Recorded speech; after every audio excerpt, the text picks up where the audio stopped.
એવા ઇન્ફ્લુએન્સરને લોકો ફોલો કરે છે, છપરી ચાયવાલા લે, વડાપાવ ગર્લ લે, આવા લોકોને આઇકોન માને છે. તો નાગપુરનો કિસ્સો 10મું ભણતી છોકરી એ કોઈના છોકરાની સાથે ટચમાં આવે છે, એટલે છોકરી પોતાનો ન્યૂડ ફોટોસ છે એ છોકરાને મોકલાવે છે. તો આપણે પરિવારવાદને સમજવો હોય. ત્યારે આજની સ્ત્રીઓ આવો શબ્દ વાપરે છે, પરિવારવાદ. છોકરીને શું કરવા પોતાનું ઘર છોડીને જવાનું, છોકરીને શું કરવા કોમ્પ્રોમાઇઝ કરવાનું. સાંજે આવીએ તો થાકેલા હોય, તમને કોઈ તૈયાર રસોઈ આપે, ઈ માં આપી શકે. હસબન્ડ ને વાઈફ વચ્ચે કોઈ પણ પ્રોબ્લેમ ક્રિએટ થતી હોય ને, એનું મુખ્ય કારણ મેં 99% જોયું છે કે એ જે છોકરી હોય ને એના મમ્મી હોય. 3 વર્ષનું બાળક એ તમારું બાળક છે, 70 વર્ષના છે એની સાથે તમારો એટલો લોહીનો નાતો જ નથી. એ જીવે કે એ મરે. સ્ત્રી પોતે એટલી સશક્ત અને એટલી મજબૂત હોય, બીજા ઘરને જઈને એક સ્વર્ગ પણ બનાવી શકે અને નર્ક પણ બનાવી શકે. અને ડિલીટ કરવાની ત્યારે જ કોશિશ કરે છે જ્યારે બાળકને ખબર છે કે હું શું સર્ચ કરીને જોઉં છું, મારે નથી જોયા જેવું છતાંય હું આ જોઉં છું. હજુ તો એમને ભણવા ગણવાની, હજી તો કેવા કપડાં પહેરવા એ પણ નથી ભાન પડતી, ત્યાં રિલેશનશિપની ભાષા બોલવા લાગ્યા છે. તમે તમારી સંગત જે હોય ને એના લીધે તમે તમારું મગજનું સાંભળો છો, દિલનું નથી સાંભળતા. પતિને બહુ વિશ્વાસ હોય કે ભાઈ મારી પત્ની ભલે સ્નેપ વાપરે પણ એ ફોટો પાડવા માટે વાપરતી હશે.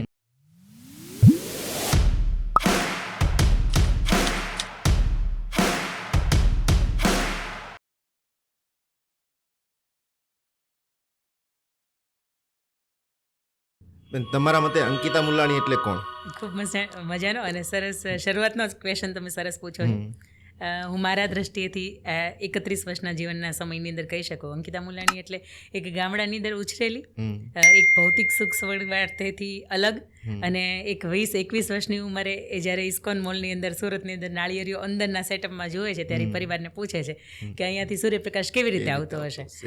આ વ્યક્તિત્વ એક એવો સમયગાળો કે જ્યારે 10મા ધોરણની અંદર છે અને છતાંય નીચેથી ડોરબેલ વાગે ને ઉપરથી માસી એક દૂધ લેવા માટે નીચે આવે તો એને અંદરથી એવું થાય કે નીચે સ્વિચ વાગે તો કેમ, એટલે ડોરબેલ કોને કહેવાય, એક લોકેશન બેઝિક ઇન્વેન્શન જે હોય જે સિટીના અને ગામડામાં ના હોય એમનો પણ આઈડિયા ના હોય. કારણ કે એક ડુંગરાઓની વચ્ચે ખૂંદવાનું, એક પ્રકૃતિની વચ્ચે રહેવાનું, એક ગાયો ભેંસો ચારવાનું, નદીએ જઈને નાવાનું, આ જ અંકિતા મુલ્લાણીનું જીવન હતું. પણ એ 20-21 વર્ષ સુધી પછી જેમ જેમ શહેરની અંદર આવી તેમ જાતને અપડેટ કરવાની શરૂઆત કરી.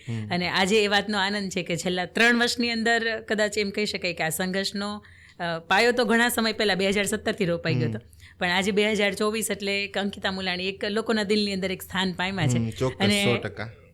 અને બીજું કહી શકાય કે હવે કોઈ છેતરીને ન જાય આવું વ્યક્તિત્વ પોતાની જાતે ક્રિએટ કર્યું છે. પેલા છેતરાઈ જતા. હા ચોક્કસ. કોઈ મતલબ ભોળવીને જાય તો ઇઝીલી આપણે ભોળવાઈ જતા. એક હમણાં મૂવી જોયું હતું મેં, એટલે ખાસો સમય થઈ ગયો હશે. મૂવીનું નામ હતું તું જૂઠી મેં મક્કા, રણવીર કપૂરનું ને શ્રદ્ધા કપૂરનું મૂવી હતું. એ મૂવીની અંદર છે ને લાસ્ટમાં એક ડાયલોગ આવે છે કે એસા નહીં કે મેં તેરે લીએ ચાંદ તારે ના લાતા, અગર તોડ કે લાતા તો સિર્ફ તેરે લીએ નહીં, એક દાદી કે લીએ ભી લાતા, એક મમ્મી કે લીએ ભી લાતા, એક છોટી કે લીએ ભી લાતા. આજે પરિવારવાદની ભાવના છે ને મૂવીઝની અંદરથી આપણે એવું બધું લઈ લઈએ છીએ કે જે રોંગ મેસેજ દર્શાવતું હોય, પણ આવું આપણે નથી લેતા. આપણે ખાસ જો વાત કરવી હોય પરિવારવાદની, બરાબર, તો સમાજની અંદર અત્યારે એવું ક્રિએટ થઈ રહ્યું છે કે જો તમે એકલા રહેતા હશો ને, સેપરેટ રહેતા હશો, તો કદાચ તમે વધુ ફાસ્ટ ગ્રો કરી જશો, બરાબર. પણ ખરેખર એવું હોતું નથી. ખરેખર એવું હોય છે કે જે તમારા ઘરે છે, તમારી ફેમિલી છે, એ તમારો બેકબોન હોય, તમારા સપોર્ટ હોય છે. તો આપણે પરિવારવાદને સમજવો હોય, બરાબર છે. આપણો પરિવાર આપણી જિંદગીમાં કઈ રીતે કામ કરતો હોય છે, તો એને કઈ રીતે સમજી શકાય, એને કઈ રીતે માઇન્ડમાં બેસાડી શકાય આ વાતને. અને ખાસ તમારા મોઢે એટલે સાંભળવું છે કે હું I am not against of any kind of female character, but still કેવું છે કે સ્ત્રીઓને અત્યારે વધુ મગજમાં એમ થવા લાગ્યું છે કે અમે એકલા રહીએ ને તો વધુ આગળ જશું, મારી સાસુ આ નથી કરવા દેતી, મારા સસરા આ નથી કરવા દેતા. સમયની વાત છે, પણ તમારા મોઢેથી મારે સાંભળવું હોય અને આ વાતને સમજવી હોય તો કઈ રીતે આ વાતને સમજી શકાય? અત્યારે આજની સ્ત્રીઓ આવો શબ્દ વાપરે છે, પરિવારવાદ. બાકી શબ્દ તો ખરેખર પરિવાર જ છે, અને એમાંથી એ જીવ્યા છે, એમાંથી એ જાણ્યું છે, અને પછી અહીંયા આવ્યા છે. એના માટે બંને પરિવાર છે, એ પરિવાર જ છે. એમ કહી શકાય કે આજની સ્ત્રી એટલે મતલબ જ્યારે એ દીકરીના સ્વરૂપની અંદર હોય છે ત્યારે એને બેકલેસ છે, સ્લીવલેસ છે, 3/4 છે, આ પહેરવાની અંદર હંમેશા મર્યાદા રાખી હોય છે. પણ એ જ્યારે સસરાને ત્યાં આવે છે ત્યારે એવું માને છે કે સ્વતંત્રતા એ જ લગ્ન જીવનનો ભાગ છે એમ. અને બીજું કે અમારી સ્વતંત્રતા ક્યાંય ખોરવાવી ન જોઈએ. પછી એ ઘરે મા બાપ ક્યાંય કોઈ વાતની અંદર રોકટોક કરે, પણ હું હંમેશા એવું માનું છું કે કોઈ તમને રોકે છે, કોઈ તમને ટોકે છે તો બહુ સારી વાત છે કે તમને એ મઠારે છે. એક પથ્થર છે એને ક્યાંક ટોકો કે ક્યાંક સીણી મારવી, એમાંથી જ એક મૂર્તિનું સર્જન થાય. બાકી પથ્થર આખી જિંદગી રહે છે, અને હજારો પથ્થર કે જેની પાસે એક મૂર્તિ બનવાની એક ક્ષમતા છે છતાંય તે રહી જાય છે. પણ આના માટે ચોક્કસપણે એટલું જ કહી શકાય કે જ્યારે એ બે પરિવાર બદલતા હોય ત્યારે ઘણા બધા ક્વેશ્ચન આવતા હોય ત્યાં સુધી કે અત્યાર સુધી જે ટિંડોરાનું શાક કર્યું હોય ને ઊભી ચીરનું શાક કર્યું હોય, અહીંયા આવે તો સાસુભાઈ એમ કે ગોળ ચકવડા કરવાના છે, બરાબર. એટલે આવી નાની નાની ઘણી બધી એવી વાતો છે કે જેની અંદરથી પસાર થવું પડતું હોય. પણ હું એવું માનું છું કે તમે એક સ્ત્રી તરીકે તમે તમારી જાતને હંમેશા સમયની સાથે અપડેટ કરી જ લ્યો છો. અને બીજી વાત રહી કે સ્વતંત્રતાની, તો આજના લગભગ બંને પરિવાર હોય તો એવું માને જ છે કે આ જે યુવા દંપતીઓ છે એને આપણે એનો પોતાનો સમય આપીએ જે જીવી શકે. મેં ઘણી સાસુ એવી પણ જોઈ છે, ઘણા પરિવારના સમર્થન પછીની વાત છે કે એનાથી નથી થતું ઘરનું કામ, એટલું કેપેબલ પણ નથી, છતાં એ બધું જ ઘરનું કામ કરે છે કારણ કે સામે ડૉક્ટર છે, સામે એન્જિનિયર છે, સામે કોઈ માસ્ટર ડિગ્રી કરી છે કે કોઈ પણ એને એક લેવલનું જેની પાસે શિક્ષણ છે તો એને એ છૂટ આપે છે. પણ એ છૂટ આપ્યા પછી સાંજે 7 વાગે આવે છે તો એક સ્ત્રી તરીકેની જવાબદારી પણ આવે છે કે આપણે 7 વાગે આવીને થાક્યા જ છીએ, આખો દિવસનો થાક છે જ, પણ સૌથી પહેલાં આવીને ફ્રેશ થઈને સૌથી પહેલાં કામ આપણે રસોઈનું કરીએ કારણ કે આખો દિવસની આપણે જરૂરિયાત જે આપણી ઘરની અંદર હોવી જોઈએ એ આપણે નથી, તો આપણા મમ્મીએ સંભાળ્યું છે. એટલે આ જ્યારે એક મેટર નથી કરતું ને, આ જ્યારે એવું નથી કહેતું અમે તો સાંજે આવીએ તો થાકેલા હોઈએ તો અમને કોઈ તૈયાર રસોઈ આપે, પણ એ માં આપી શકે. આ સાસુ માં શબ્દની સામે તમારે કહેવું પડે કે બા શું જમશો, મમ્મી આ શું જમશો. માત્ર 15 દિવસનો તમે અભિનય કરો ને તો તે સાસુના મનની અંદર તમારી પ્રત્યે જે એક પોઝિટિવ ઇફેક્ટ છે ને બહુ અલગ અને બહુ જોરદાર ઊભી થાય. અને હું છેલ્લા 10-11 વર્ષથી 10 વ્યક્તિઓના પરિવારની વચ્ચે રહું છું, સંયુક્ત પરિવારની વચ્ચે. એમ હું કહું ને તો 10મું ધોરણ ભણતી ને ત્યારથી મને લખવાનો, વાંચવાનો અથવા તો મંચની સામે લોકોની સામે બોલવાનો શોખ હતો. પણ લગ્ન થયા તો મને એવું થયું કે કદાચ મારું આ લાઈન છે ને એ અલગ હશે કારણ કે મારું MBA ફાઇનાન્સ છે, એટલે મારે કદાચ જવું હોય ને તો ફાઇનાન્સ સેક્ટરમાં જ જવું પડે. તો આ મારો શોખનો વિષય છે, એટલે હવે મારે શું કરવું જોઈએ. એટલે પરિવારને ખબર પડી કે જે સમયમાં એક લખવાનો, વાંચવાનો શોખ હતો તો અહીંયા આવીને છૂટવાનું કારણ શું, અમારાથી કોઈ ડર છે કે શું છે. એટલે ત્યારે પરિવારે કીધું કે તમને આ ગમે છે તો અમે તમારા સપોર્ટની અંદર છીએ, તમે શરૂઆત તો કરો. અને પછી જ્યારે લખવાની શરૂઆત થઈ, જ્યારે લોકોની વચ્ચે મૂકવાની શરૂઆત થઈ ત્યારે ઘણા લોકો એવું કીધું હતું કે અંકિતા તો આ લેવલનું લખે છે, અંકિતા તો આવી વાતો લોકોની સમક્ષ મૂકે છે કે જ્યારે અત્યારે વિડીયો બ્લોગર હોય એ સવારથી સાંજ સુધી પોતાનો કેવો દિવસ જીવે છે. મારી એક ડાયરી લખવાની આદત હતી, પણ એમાંથી જ્યારે આ શોખને એક બેક સપોર્ટ મળ્યો અને ત્યારે આજે છેલ્લા 7-8 વર્ષની અંદર મારું જીવન હું જીવું છું ને તો એની પાછળ એવું જ કહી શકાય કે પરિવાર ન હોત તો કદાચ આ જીવી ન શકાત, કે બે જ વ્યક્તિ એકલા રહેતી હોત તો ઘણા નાની નાની વાતની અંદર ઝઘડા થાત કે ઝઘડાનું સોલ્યુશન લાવવા માટે કોઈ ત્રીજી વ્યક્તિ પાસે જવું પડતું હતું. આ પરિવાર જ હતો કે માં જ હતી કે જે તમારું સોલ્યુશન લાવી દે. હા, અને એક પુરુષ તરીકે હંમેશા એવું જ વિચારતો હોય કે જેમ મેં 20 વર્ષ 25 વર્ષ મારી માને સ્નેહ આપ્યો છે, એનો મેં સ્નેહ પામ્યો છે, તો આવનારા વર્ષની અંદર મારું જીવન સાથે આવે તો હું એને એટલો જ સ્નેહ આપું. પણ એમ કહેવાય કે સોડીની વચ્ચે સોપારી, ઘણા બધા પરિવારોની વચ્ચે આ પુરુષ પીસાય છે. અને આ બેની વચ્ચે જ્યારે પુરુષ પીસાય છે ત્યારે માનસિક થાકે છે અને ત્યારે કદાચ કોઈ ત્રીજું અને કોઈ નવું પાત્ર પણ એના જીવનની અંદર એ સમયની અંદર આવી શકે છે. એટલે તમે ઈચ્છતા હોય કે તમારો દીકરો તમારાથી દૂર ન થાય તો થોડોક પત્નીનોય થવા દેવાનો, અને પત્ની ઈચ્છતી હોય કે તમારો પતિ તમારો જ રહે તો થોડોક માનોય થવા દેવાનો, કારણ કે જ્યારે બેયનો નથી થતો ને ત્યારે કોઈ ત્રીજા પાત્રનો થાય છે. અને આ બહુ ફેક્ટ વાત છે. 100%. તમે આમાં એક આપણે તે બેઠા તમે મને એક વાત કરી હતી કે તમારે કંઈક ઘરનું કંઈ ફેક્ટરી ચાલુ થતી હતી ત્યારે તમને તમારા જેઠે કીધું કે તારે ઓફિસ ચાલુ કરી. કે જનરલી તો અમે આવી એટલે એમ જ સાંભળીએ કે મને મારા હસબન્ડે કીધું કે મને મારા ભાઈએ કીધું, તમે કીધું તમને તમારા જેઠે કીધું. આટલું સંયુક્ત કુટુંબ જ્યારે સાથે રહેતું હોય ને આટલો વ્યવસ્થિત રીતે તમને સપોર્ટ મળતો હોય, જો હું એવું બિલીવ કરું છું અને મેં ઘણા બધા પરિવારના કેસ સોલ્વ કર્યા છે, બરાબર, આપણે જતા હોઈએ પંચ તરીકે, ત્યારે હું મોસ્ટલી જોઉં છું કે બે જ્યારે હસબન્ડ ને વાઈફ વચ્ચે કોઈ પણ પ્રોબ્લેમ ક્રિએટ થતી હોય ને એનું મુખ્ય કારણ મેં 99% જોયું છે કે એ જે છોકરી હોય ને એના મમ્મી હોય. એનું રીઝન હું તમને કહું શું કરવા થાય છે આ બધું. એ મમ્મી પણ ખોટા નથી અને એ સ્ત્રી પણ ખોટી નથી, પણ આ શું કરવા થાય છે એનું રીઝન છે કે એક છોકરીની માં હોય ને એ જ્યારે કોઈ પણ સલાહ આપે છે ત્યારે એ છોકરી ઓરિએન્ટેડ આપે છે કે મારી છોકરી ખુશ રહેવી જોઈએ. અને જે એના સાસુ હોય કે એનું ઘર હોય એને આખી વસ્તુ જોવાની હોય. જ્યારે છોકરીની માં એની છોકરીને ઓરિએન્ટેડ જ્યારે કોઈ પણ સલાહ આપે છે ને તો એ છોકરી ફક્ત પોતાના પાસા માટે જ વિચારતી હોય છે. હવે એનો પરિવાર નથી હોતો, એ આખો ફેમિલી માટે નથી વિચારતી. અને આવી સિચ્યુએશનની અંદર આખા પરિવારની અંદર વિખવાદ થાય છે અને બહુ બધી તકલીફો પડે છે. આ સિચ્યુએશનની અંદર મારે એવું જાણવું હોય કે એક છોકરીની માએ છોકરીને શું સલાહ આપવી જોઈએ, ના કે ઘરેણા, દાગીના, બેડ, ઘરગથ્થું આ બધું આપવા વગર ખાલી સારા વિચારો આપવા હોય કે જેનાથી એની પોતાની ફેમિલી લાંબે સુધી બની રહે. તો શું એવા વિચારો હોઈ શકે? ચોક્કસ આ બહુ આજના સમયને અનુકૂળ થઈ શકે ને એવો ક્વેશ્ચન છે. અને આ ક્વેશ્ચનના જવાબની અંદર હું મારી પોતાની જ વાત કરું તો એવું કહી શકાય કે મારા ઘરની અંદર મેં તમને કહ્યું કે 10 વ્યક્તિઓ છે. અને આ વાત કદાચ આ જાહેર મંચ ઉપરથી આ પહેલી વખત કહી શકાતી હશે. મારા ઘરની અંદર 10માંથી એક એવું પણ પાત્ર છે મારા ફૈજી સ્વરૂપે. મારા સસરા એક જ ભાઈ છે, એટલે જેના લીધે એ બેન છે કે ભાઈ છે અમારી જવાબદારીમાં આવે છે. એટલે સાસુના ને એના લગ્ન થયા એ પહેલાંના અમારી સાથે છે. અત્યારે 70-72 વર્ષની ઉંમર છે.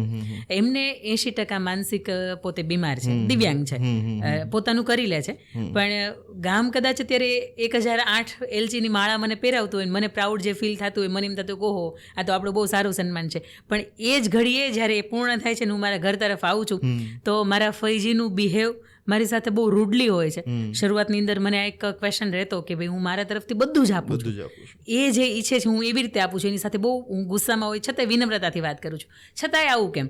તો આ સવાલ મેં મારા મમ્મીને કહ્યો હતો કે મમ્મી મારે શું કરવું જોઈએ? મારા સાસુએ તો જિંદગી કાઢી નાખી, પણ અમે ઘરે આવીએ છીએ તો અમને થાકીએ છીએ તો અમને એવું ઈચ્છીએ છીએ કે કોઈ હસતો ચહેરો અમારી સામે આવે. આવી રીતે થોડું બોલવાનું. એટલે ત્યારે મને મારા મમ્મીએ બહુ સરસ શિખામણ આપી હતી કે બેટા તમે દુનિયાના કોઈ પણ સ્થળે જાઓ છો ને તો એ માત્ર તમને એકને જ ઓળખે છે અને તમને માત્ર 3 કલાક કે 5 કલાક પૂરતા જ ઓળખવાના છે. એટલે તમને એ રિસ્પેક્ટ આપે તો તમને એમાં મજા આવે.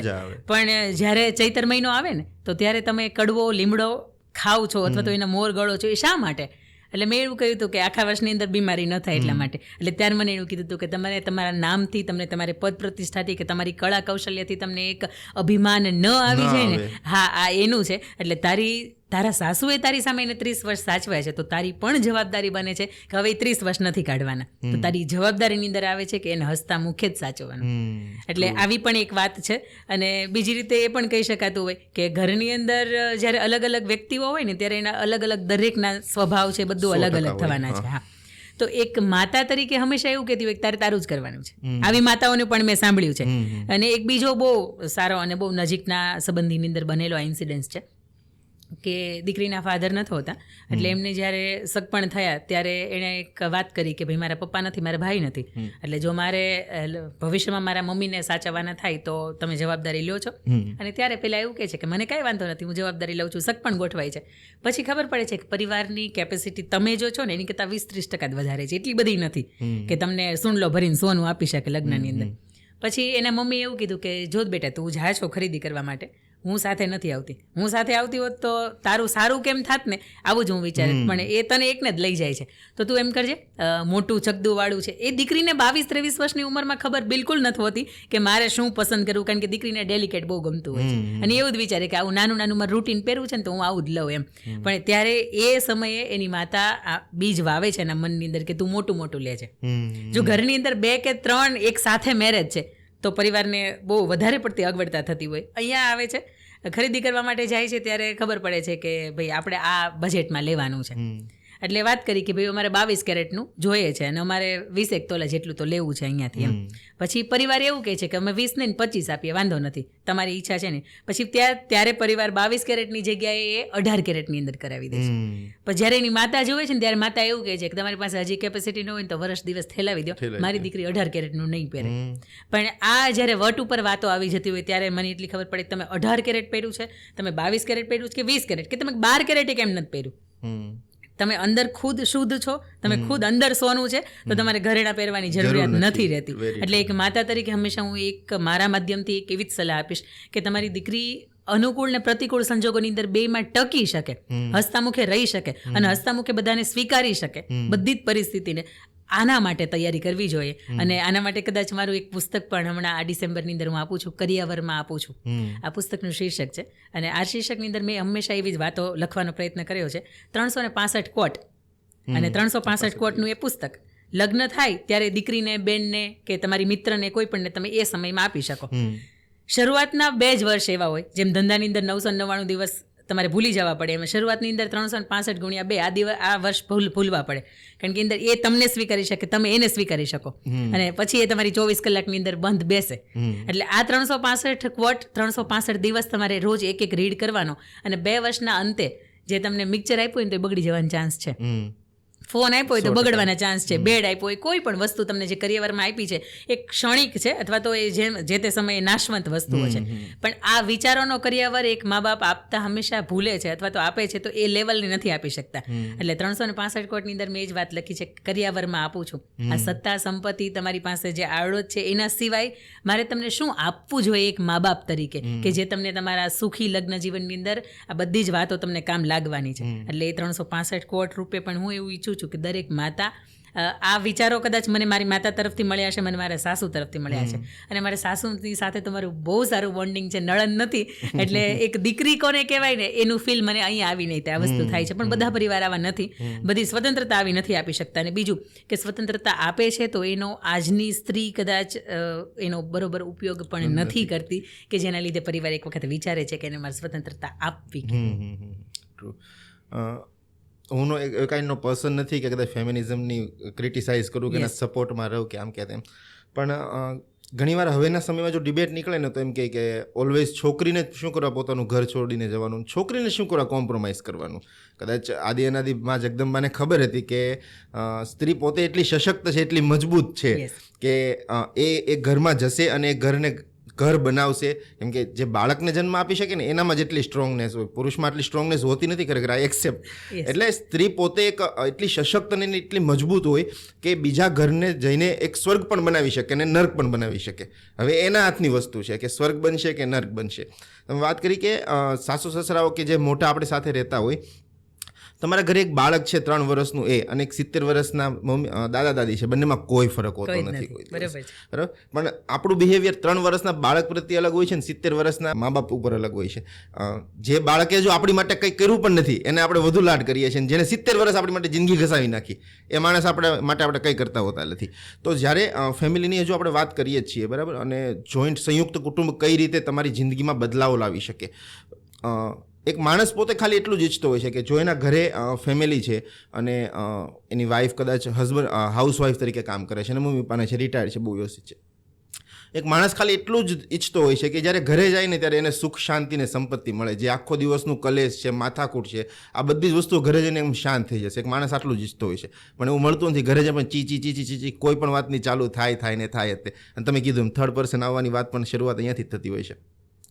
તો એક સ્ત્રીને પોતાના હસબન્ડ પ્રત્યે પ્રેમ દેખાડવો હોય, એક સાસુ પ્રત્યે પ્રેમ દેખાડવો હોય કે સસરા પ્રત્યે પ્રેમ દેખાડવો હોય, તો સ્ત્રીને કદાચ પોતાની પર બદલાવ લાવવા હોય, મેં કીધું એમ હસબન્ડ નહીં બદલાઈ શકે કેમ કે એ શક્તિ એનામાં છે જ નહીં, એ શક્તિ ફક્ત સ્ત્રીમાં જ છે.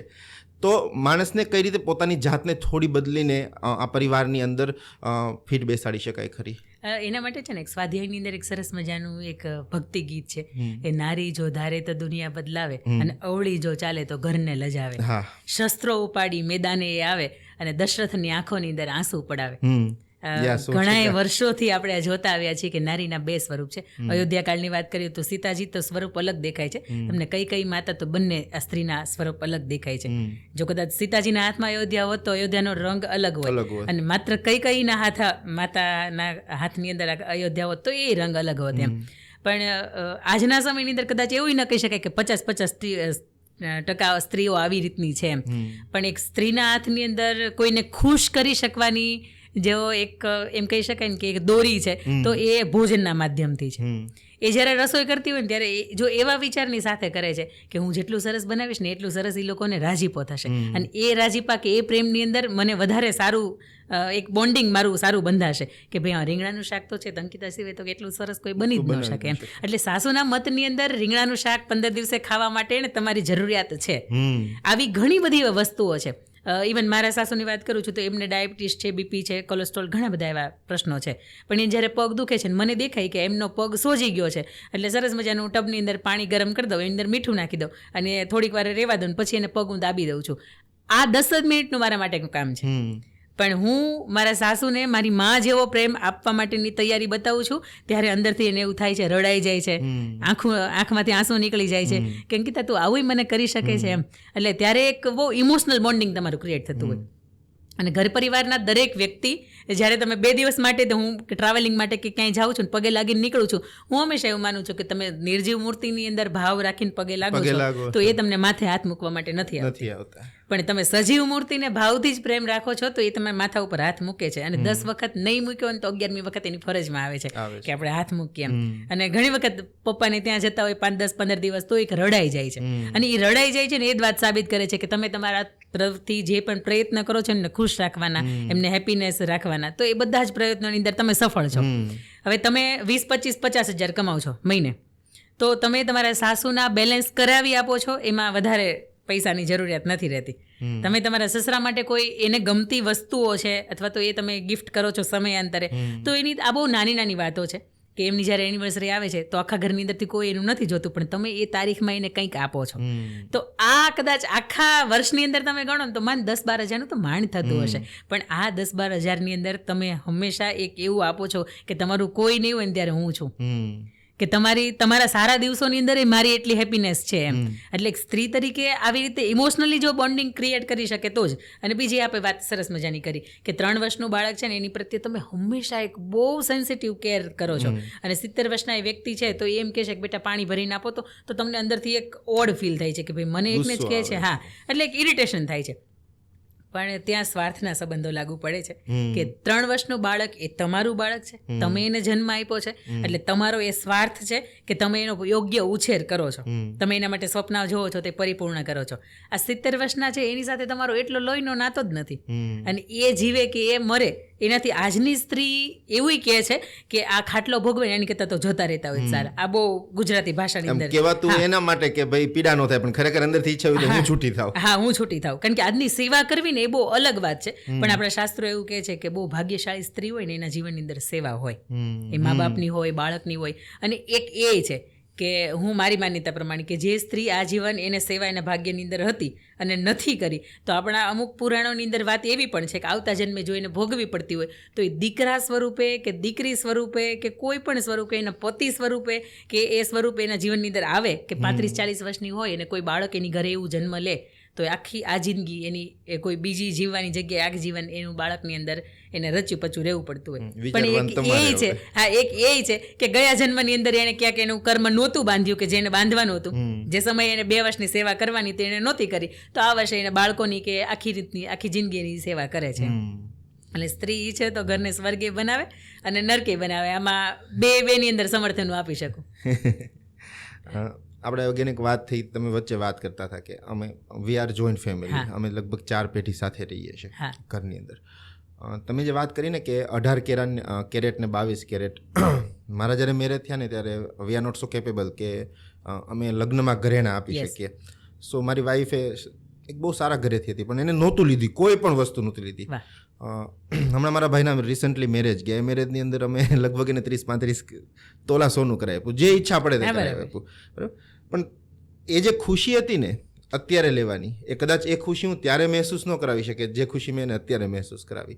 સ્ટીલ અમારા ઘરની અંદર કોઈ જાતની ચીકચીક આજ સુધી 4 પેઢી સાથે રહીએ છીએ પણ ઝઘડો બોલવાનું ઊંચેથી થાય આજ સુધી મેં નથી સાંભળ્યું. આનું સિમ્પલી રીઝન જ એટલું છે કે હું છું કે મારી વાઈફ છે, મારે મારી વાઈફને સમજાવી પણ નથી, પોતે જ એટલી સમજદાર છે કે એ મને સમજાવે આમ નહીં કરવાનું, આમ નહીં કરવાનું. તે તમે જે વાત કરીને આ દરેક વસ્તુ ફોલો કરે. મારા પપ્પાનો બર્થડે હોય તો મને ખબર હોય, એને ખબર હોય, મમ્મીનો બર્થડે એને ખબર હોય, બા દાદાનું કહે છે તો ખબર હોય. અને આ જ તમે કીધું બહુ પ્રૂવન ને સિમ્પલ કારણો છે કે આ જ કારણો થકી પરિવારની અંદર એટલી શાંતિ છે. 4 પેઢી હોવા છતાં, 2 પેઢી અત્યારે સાથે નથી રહી શકતી, 4 પેઢી હોવા છતાં કોઈ પણ જાતની ચીકચીક નથી થતી. તમે કીધું બહુ આમ સીધો કનેક્ટ, એનું રીઝન છે કે મેં આ વસ્તુઓ જોઈ છે કે આ થાય છે ખરું.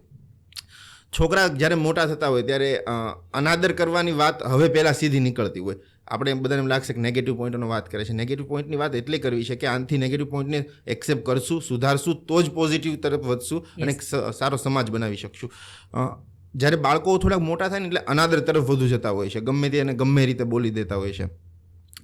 આનું પણ એક એક્ઝામ્પલ આપું તો જ્યારે બાળક નીચે જતું હોય ને તો આપણે એમ કહીએ કે કદાચ આપણે બાળકને સારું બનાવવું એટલે આપણે એમ ઈચ્છીએ કેમ કે બેટા બધાને બધું જ આપવાનું, બધાને બધું જ આપવાનું. જ્યારે બાળક નીચે જાય એટલે બાળક જેની પાસે જેટલું હોય એટલું બધું જ આપી દે, એટલે સાયકલ આ તે. પછી આપણે ઉપર આવીને કે બેટા કોઈને કંઈ નહીં આપવાનું. શીખવાડવાની શરૂઆત તો આપણેથી જ થાય છે, પણ જ્યારે બાળક થોડું મોટું થાય ને એટલે પછી ગમે તેમ તું કારો કરવા લાગે, આ કરવા લાગે. આ બધી વસ્તુઓ ફિલ્ટર આઉટ થાય છે. હું દરેક જગ્યાએ વાત કરું, મને વાત કરી બહુ ગમે કે આ મોબાઈલ છે ને એ બાળકનું બાળપણ છીનવી રહ્યો છે. મને એટલો હું હેટ કરું મોબાઈલને 10 વર્ષના બાળક સુધી કે એની કોઈ લિમિટેશન્સ નથી. આવનારી પેઢીને હું દરેક ફેમસ પર્સનાલિટી પાસે એ સમજવાની કોશિશ જરૂર કરું છું કે આવનારી પેઢીને શું મોબાઈલ બગાડી શકશે ખરું, અને બગાડશે તો કઈ હદ સુધી બગાડી શકશે. જો તમે બાળકને 3 વર્ષની ઉંમરે મોબાઈલ કે 4 વર્ષની ઉંમરે મોબાઈલનો એક્સેસ આપી દો છો તો એના પરિણામો શું આવનારા સમયમાં આવી શકે ખરા? બે રીતે કહી શકાય. એક કે 3-4 વર્ષની ઉંમરમાં એટલે બાળક એટલું સમજનું થઈ ગયું હોય છે અને તમે એને એક ઇન્સ્ટ્રક્શન આપો છો કે બેટા તમારે આ જોવાનું છે, તો એ જોવે છે. અને બીજું કે એક ભયંકર પરિણામ પર સર્જી શકે છે, કારણ કે તમારો મોબાઈલનો પાસવર્ડ બાળકને ખબર છે. બાળકને ખબર છે યુટ્યુબ કિડ્સ અથવા તો યુટ્યુબ કેવી રીતે એક્સેસ કરી શકાય. એને એ પણ ખબર છે કે લખતા ભલે 3-4 વર્ષની ઉંમરમાં નથી આવડતું, પણ સ્પીકર કરીને કે નાની તેરની મોરની કો મોર લે ગઈ, હા, તો આવું જેટલું એ સાંભળે છે, જેટલા એને નવા શબ્દો લાગે છે, એ બધું જે સર્ચ કરે છે. એ કહેતા ગર્વ થશે કે મારા બાળકો છે, મારે ટ્વિન્સ છે અત્યારે 4 વર્ષની, તો એ બંનેને હું એમ કહું છું કે ચાલો બેટા આપણે સાંજે લીલાછમ વનમાં જોવાનો સમય થઈ ગયો. એટલે એને એ ખબર છે કે મારા મોબાઈલની અંદર લીલાછમ વન જ સર્ચ કરવાનું છે. એ ગિરી નંદિની આ બધું જ જો એ શીખી હોય તો એ એના માધ્યમથી શીખી છે, ડિજિટલના માધ્યમથી. કારણ કે એના ક્લાસની અંદર એ સ્પીકર કરે છે અને પછી એ બોલે છે એ ગિરી નંદિની, એટલે એ આખું આવે છે, એની સાથે બાળકો બોલે છે. એટલે આજે કદાચ એમ પણ કહી શકે કે જ્યારે એ ઘરે છે અને તમને થોડીક સ્વતંત્રતા જોઈએ છે, તમને થોડુંક તમારું કામ કરવું છે, એટલે તમે બહુ ઇઝીલી એના હાથની અંદર મોબાઈલ પકડાવી દો. મેં ઘણા એવા બાળકો પણ સાહેબ જોયા છે કે જેને જ્યારે એના વોશરૂમની અંદર બેસે છે, બાળક ફોન નથી જોતું તો એને વોશરૂમ પણ નથી લાગતી. આ બહુ અંગત રીતે મેં જોયેલો છે. બીજું કે એ બાળકની આંખની અંદર બહુ ઊંડાળા થઈ ગયા છે, કુંડાળા અંદરની સાઈડ આંખ જતી રહી છે, એ તમને દેખાય છે પણ એક માતા તરીકે એ જોવા કદાચ નથી માગતી. અત્યારે આપણે એમ કહીએ કે જે કામ સારું કરતું હશે ને એ સારું જ કરે, પણ છતાં અત્યારે પોલિટિકલી જ્યારે વિરોધ પક્ષની અંદર હોય ને તો કે નારે ના આ ક્યાં સારું કરે છે, એટલે એને આંખથી જોવું નથી. એટલે આવું પણ છે એમ.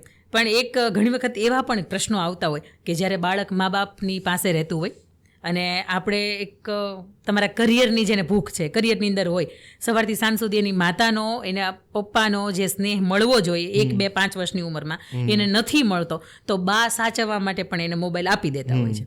પણ એ આપી દેવું ને એ એને લાંબા ગાળે નુકસાનકારક ઘણી વખત સાબિત થતું હોય. પણ એક બાળક તરીકે તો હંમેશા આપણે એવું જ માનીએ, એક મા બાપ તરીકે, કે જ્યારે એની સાથે છીએ ને ત્યારે બહુ ક્વોલિટી ને બહુ ક્વોન્ટિટી ટાઈમ સ્પેન્ડ કરીએ એની સાથે રમીએ, એની સાથે હસીએ, એની સાથે એ બધી જ એક્ટિવિટી કરીએ જે બાળક એક શું કહી શકાય, કેમ કહેવાય કે એક એકલતા અનુભવે છે ને મોબાઈલ તરફ જાય છે. એટલે મોબાઈલ આજે આપવો ને એ જરૂરિયાત એટલા માટે થઈ ગઈ છે કે એને શાળાની અંદર એને એ લેવલથી ડિજિટલ માધ્યમથી શીખવે છે.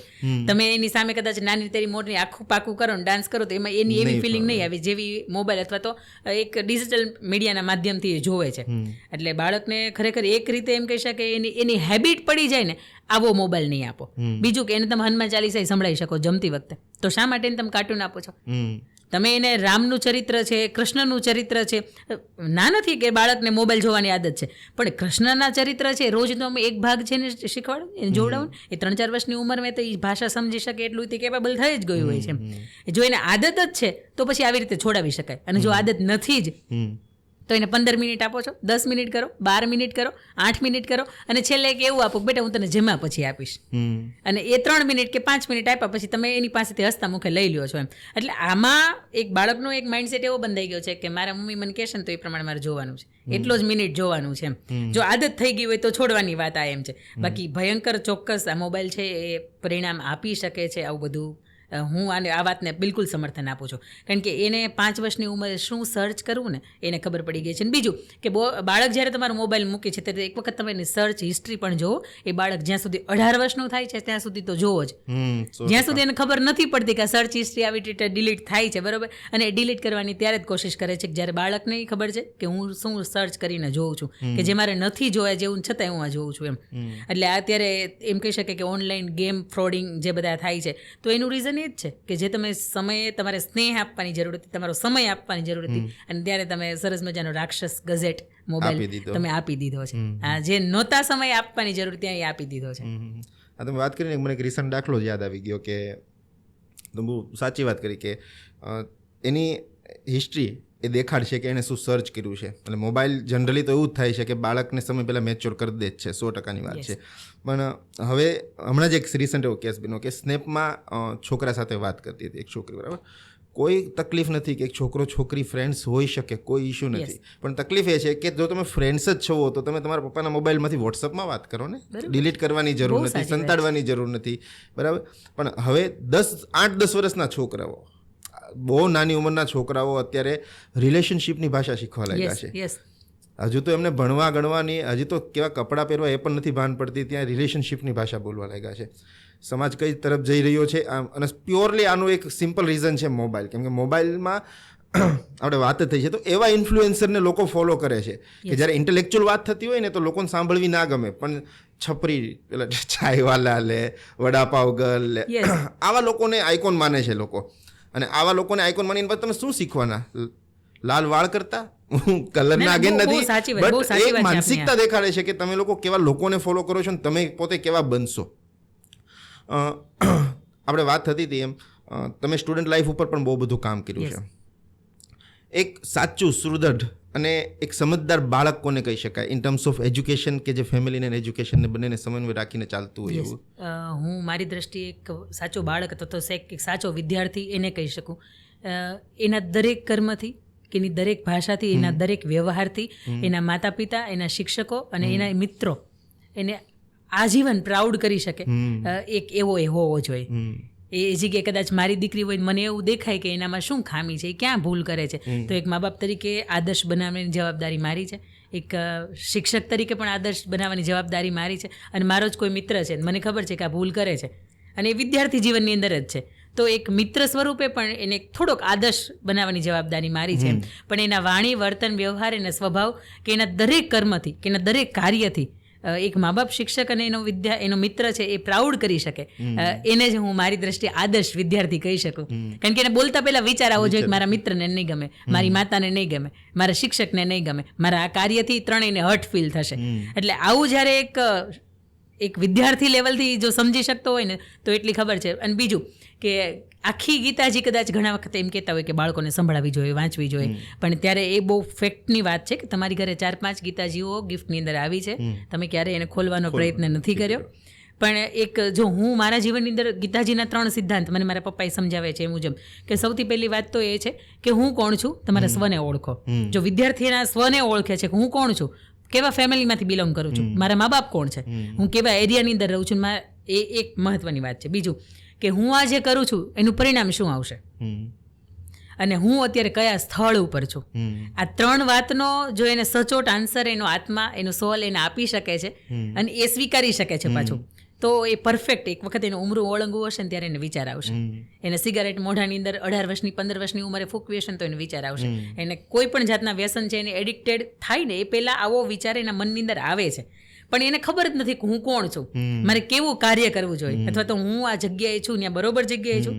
ઘણી વખત તમારું દિલ અને તમારું મગજ આ બે અલગ અલગ કહેતું હોય, પણ તમે તમારી સંગત જે હોય ને એના લીધે તમે તમારું મગજનું સાંભળો છો, દિલનું નથી સાંભળતા. દિલ હંમેશા સાચું જ કહેતું હોય કે તારું અહીંયા હોવું એ ખોટું જ છે, તારું આ કરવું એ ખોટું જ છે, અને આનું પરિણામ ભયંકર જ આવશે.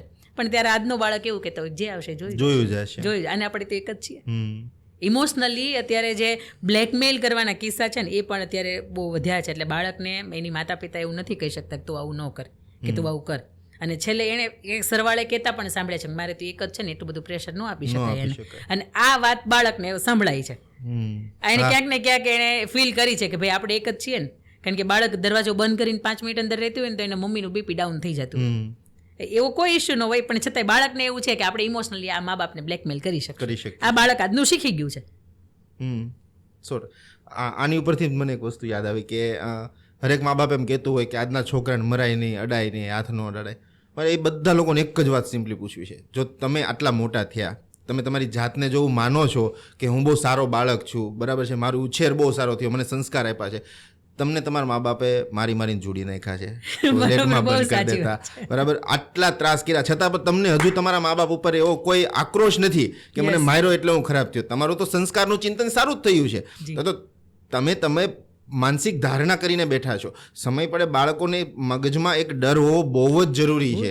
જો એક ઘરે પોતાના મા બાપ જે સંસ્કાર આપે છે ત્યાં જે થોડોક પણ ડર નહીં રાખે તો એને કોઈનો સમાજમાં ડર રહેવાનો નથી. કેમ કે માણસને એક જ જગ્યાથી ડર લાગતો હોય, મારા બાપા શું કહેશે, ધેટ્સ ઇટ. બહુ સાચી. દરેક માણસ બીજાથી તો પછી ડરે, બાકી તો તાર થાય કરી લેજે જા, બાકી તો આ જ ભાષા હોવાની છે.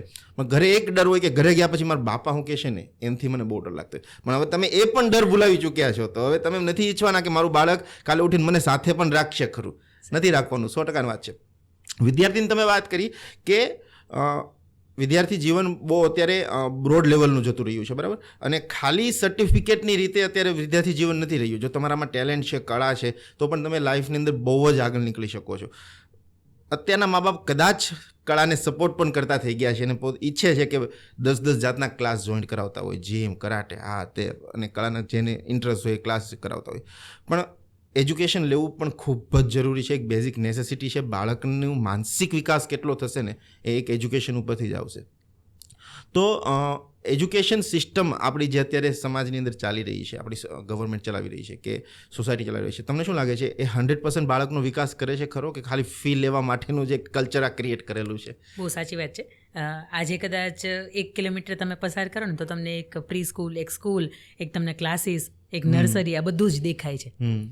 આ એટલા માટે દેખાય છે કે પેરેન્ટ્સને એવું છે કે હું મારા બાળકને બેસ્ટ આપું.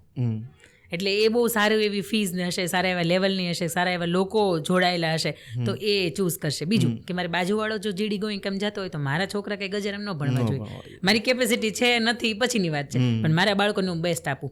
એક આવું છે, એસી વાળી બસમાં જવું જોઈએ. હા, એક આવું છે. પણ પ્રફુલ્લભાઈ પાનસેરી આપણે સુરતના છે અને એને બહુ વંદનની સાથે, ગર્વની સાથે કહી શકાય કે આપણને એવા શિક્ષણ મંત્રી મળ્યા છે કે જેણે ભાગવદ્ ગીતા ઉપર બહુ સચોટ રીતે અને વિશેષ રીતે ખ્યાલ આપ્યો છે. મારી અનાયા, મારી દીકરી 4 વર્ષની છે.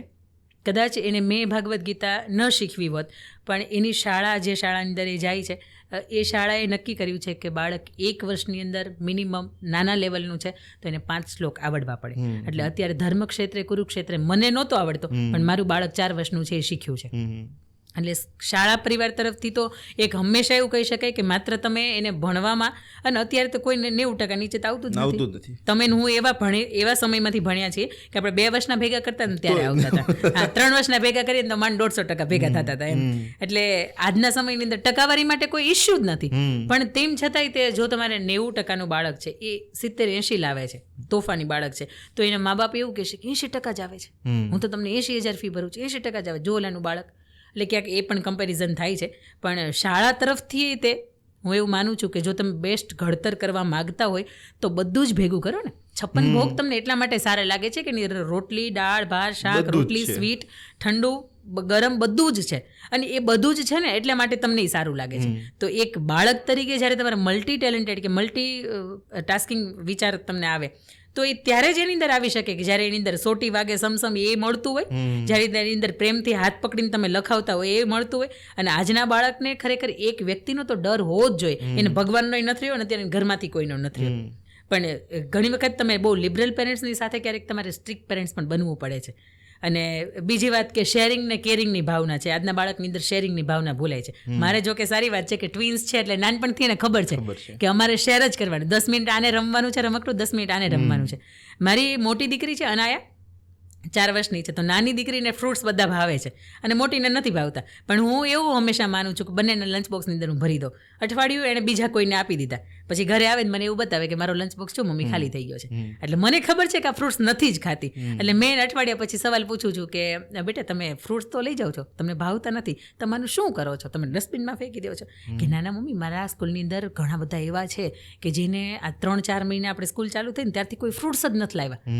એટલે એના મમ્મી એને ફ્રૂટ્સ કદાચ નહીં લઈ દેતા હોય, મમ્મી એની પાસે એટલા પૈસા નહીં હોય, તો મને એમ થાય કે લાવ ને હું એવા છોકરાને આપી આવું. એટલે એવા છે ને 4-5 મારા ફ્રેન્ડ્સ છે કે જેને હું રોજ ફ્રૂટ્સ આપું છું. એટલે ત્યારે મને એમ થાય છે કદાચ પ્રાઉડ પેરેન્ટ્સ આપણે આપણી ઉપર એટલું કરી શકીએ કે શેરિંગની ભાવના જે ઘર પરિવારની વચ્ચે શીખી છે, તો એને એવું થાય છે કે એવા બાળકો પણ છે આ દુનિયાની અંદર કે જેને મારે આપવું જરૂરી છે. એમનો જન્મદિવસ આવે છે, હું કેક સેલિબ્રેશન એને ગમે છે એટલા માટે કરું છું, પણ હું એને એવા વિસ્તારની અંદર કે એવા બાળકોની વચ્ચે પણ લઈ જાઉં છું કે બેટા એને ચપ્પલ કોને કહેવાની નથી ખબર, તમારી પાસે 5 જોડી છે.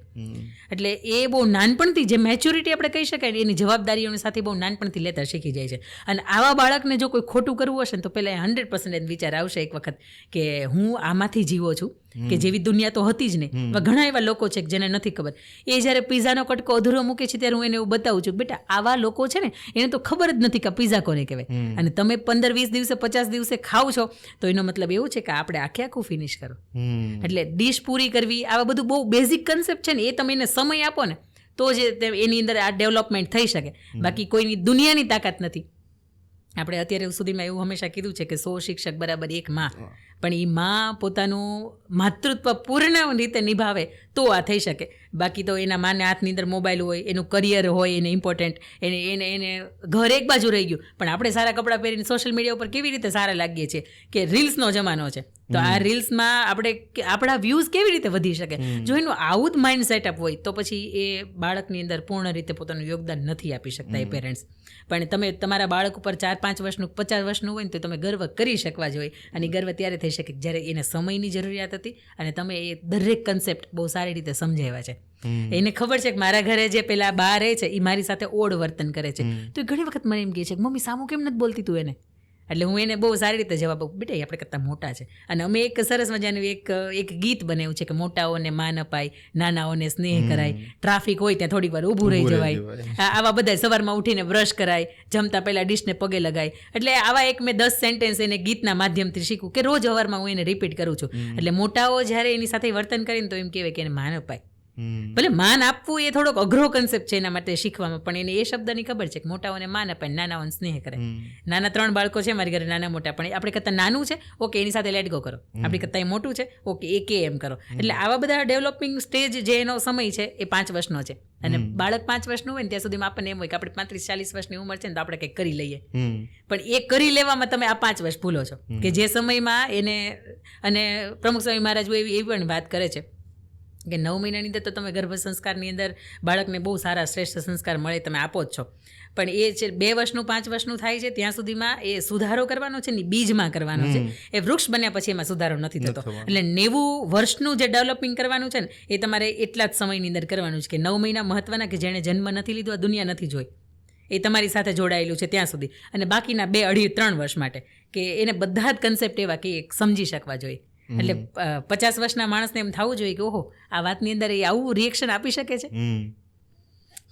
તમે આ વાત કરીને કે માતા તરીકેની ભૂમિકા ભૂલી જાય છે, તો તમે પોતે જ મને કહી દીધું હતું, આપણે બેઠા હતા ને તમે વાત કરી મારા બાળક જ્યાં સુધી 5 વર્ષ ન થતા મારે કોઈ ઓફિસ કરવાની થતી નથી, એટલે ત્યાં ખાલી વાત કરવા પૂરતી વાત નહીં, તમે પોતે એપ્લાય પણ કરો છો. બીજું અહીંયા વાત થઈ, આ આખી વાતમાં મને એક મર્મ મળ્યો, અને મર્મ છે એક્સેપ્ટન્સ. જો બાળકને એક જ વસ્તુ અત્યારે શીખવવી બહુ જરૂરી છે, દેટ ઇઝ એક્સેપ્ટન્સ. ખોટું સાચું બોલે છે આ બધી જ વસ્તુ આ એક વર્ડ ઉપર આવી જશે, માની લેવું. પોતાની ભૂલ છે તો માની લેવી, ઈગો છે તો માની લેવો, જે છે તો માની લેવું. બાળકને એક્સેપ્ટન્સ જેવો શબ્દ કઈ રીતે શીખવી શકાય? એ ત્યારે શીખવી શકાય જ્યારે તમને ખબર છે કે તમારી સામે ખોટું કરે છે, તમને ખબર છે કે તમારી સામે ખોટું બોલે છે, તો જ્યારે ખોટું બોલતું હોય ને ત્યારે તમે તમારી જાતને ભૂલી જાઓ છો, પણ એની સામે તમે તીખા પેરેન્ટ્સ થઈ જાઓ છો, અથવા તો તમે એને ડર છે બાળક કે તમે મારશો એને, તમે ક્યાંય પૂરી દેશો. આજની માતાઓને એવી પણ જોઈ છે કે એને એવું કે તું આમ નહીં કરતો, તું આમ કરીશ ને તો તને વોશરૂમમાં પૂરી દેશે, ભૂત બાવો આવશે. હા, આવું. પણ આવા નેગેટિવ શબ્દો એને શું કામ એને આપો છો? બેટા સાચું બોલો, આ ખોટું જ કર્યું છે તમે. હા મમ્મા ખોટું કર્યું છે. બેટા કંઈ વાંધો નહીં, આ થાય આપણેથી. તમે બાળક ભૂલ નહીં કરે તો કોણ કરશે? તમે જ્યારે 5 વખત આવું વર્તન એની સાથે કરો છો ને ત્યારે 6ઠી વખત બહુ દિલથી એવું કહેશે કે હું છે ને નીચે આજ રમવા ગઈ હતી ને તો મેં ઉપર આવીને તો એક છોકરાને મારીને આવી છું, એટલે એના મમ્મીની છોકરો બધા આવશે તારી પાસે, તો એને વાત તો કરજે. હા, એટલે આ એક બાળક તમને, અને હું હંમેશા એવું કહું છું કે એક સ્ત્રી એના બાળકના ઉછેરની અંદર એ બાળક એટલું મોટું થાય કે જેના ચપ્પલ સ્ત્રીની સાથે આવી જતા હોય, એટલે એક ઉંમર આવી ગઈ હોય 12, 14, 15 વર્ષની, તો ત્યારે એને માતા કે પિતા બનીને એનું મિત્ર બની જવું જોઈએ. અને તમે મિત્ર બનો ને તો જ એને જીવનની અંદર કોઈ એવું પર્સન નથી આવતું કે જેની સાથે બધું શેર કરે, અને આ બધું શેર કર્યા પછી કોઈ ત્રીજી વ્યક્તિ એનો ફાયદો પણ ન ઉઠાવે.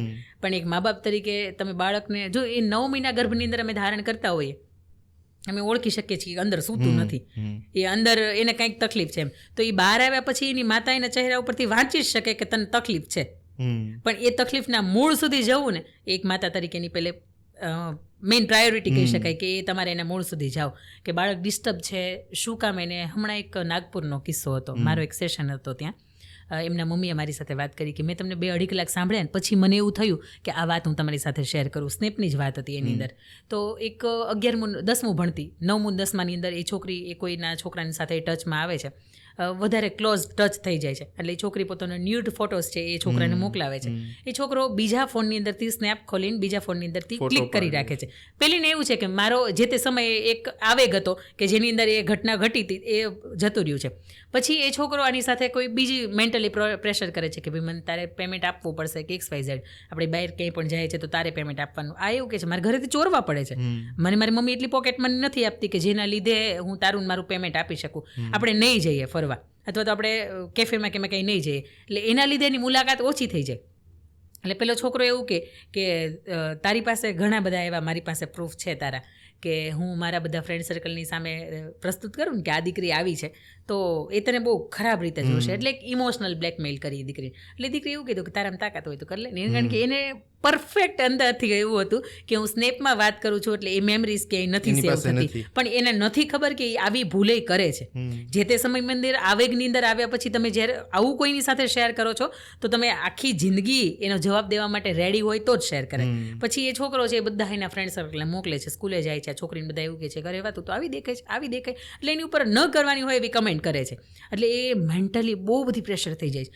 11th અંદર એની ઘરે વાત કરે કે મારે સ્કૂલ બદલી નાખવી, સ્કૂલ ચેન્જ કરે છે.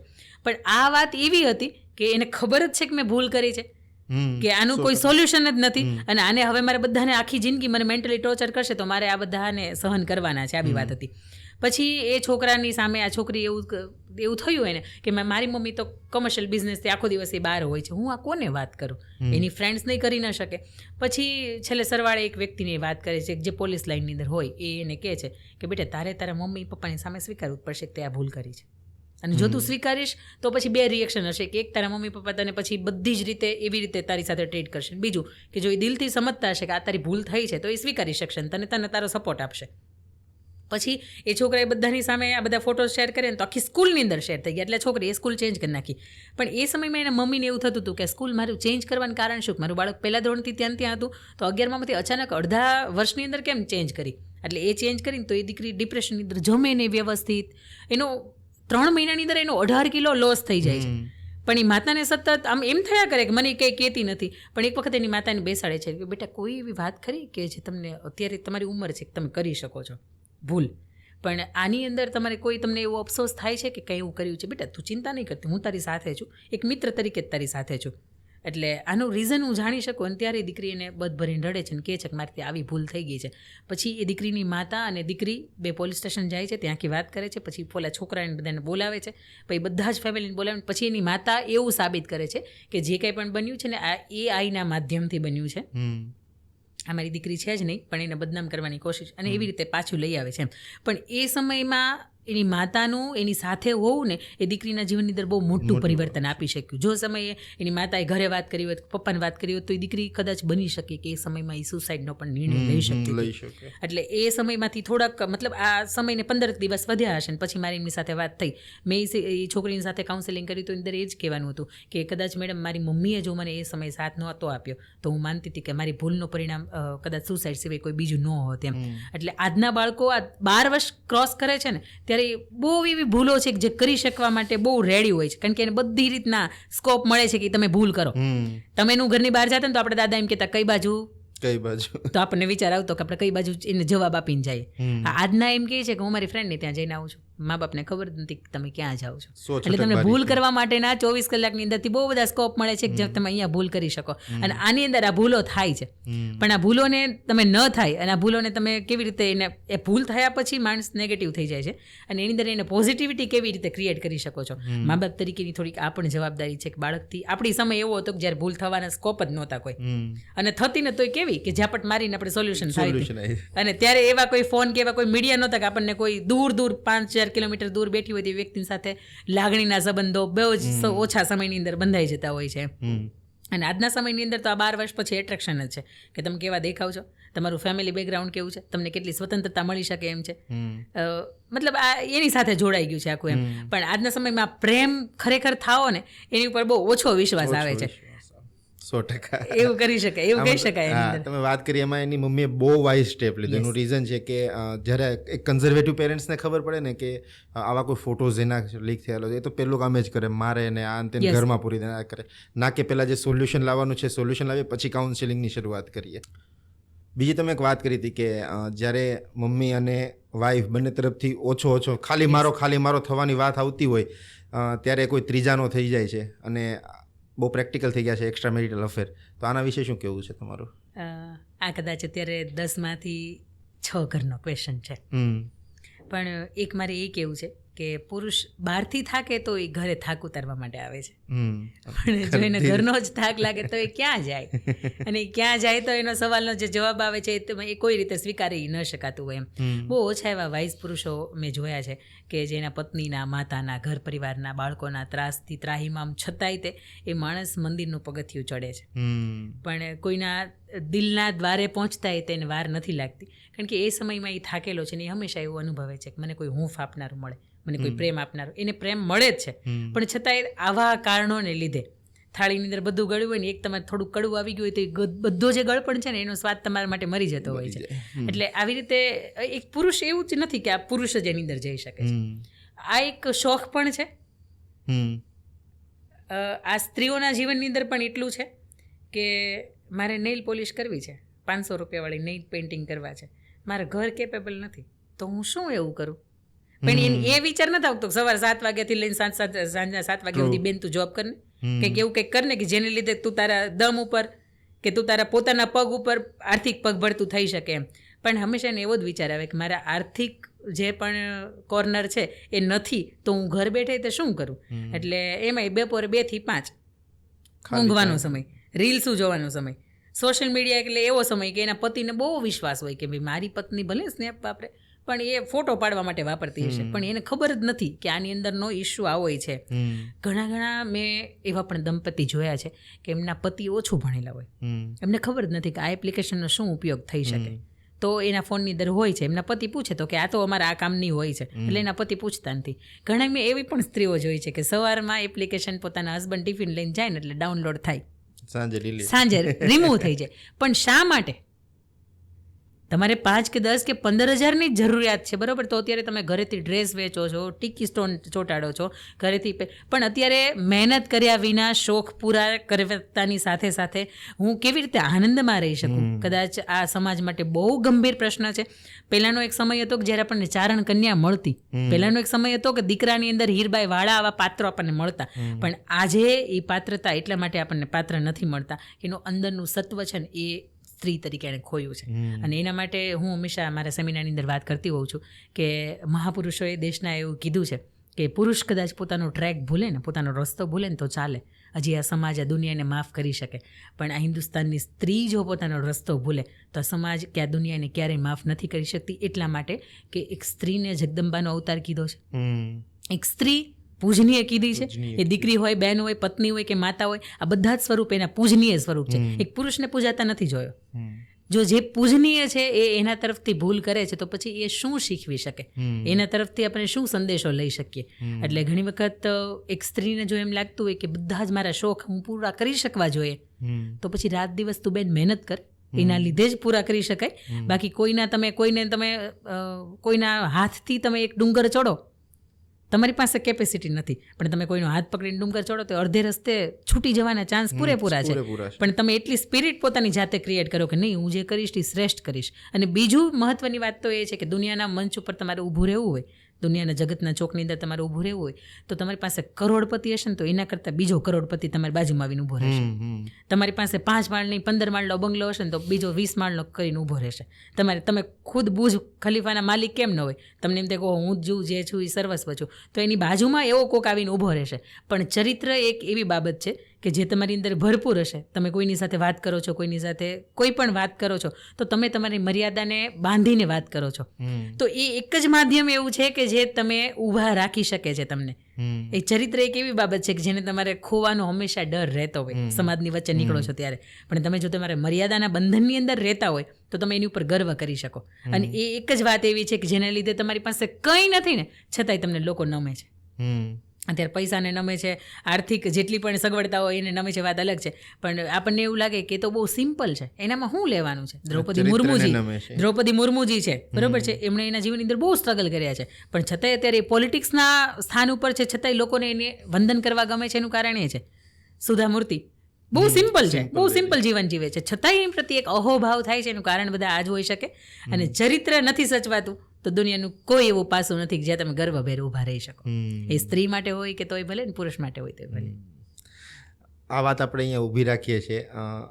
આપણે ફરીથી એકવાર મળશું અને ત્યારે ખાસ આપણે વાત કરીશું વુમન એમ્પાવરમેન્ટ એટલે કે સ્ત્રી સશક્તિકરણ.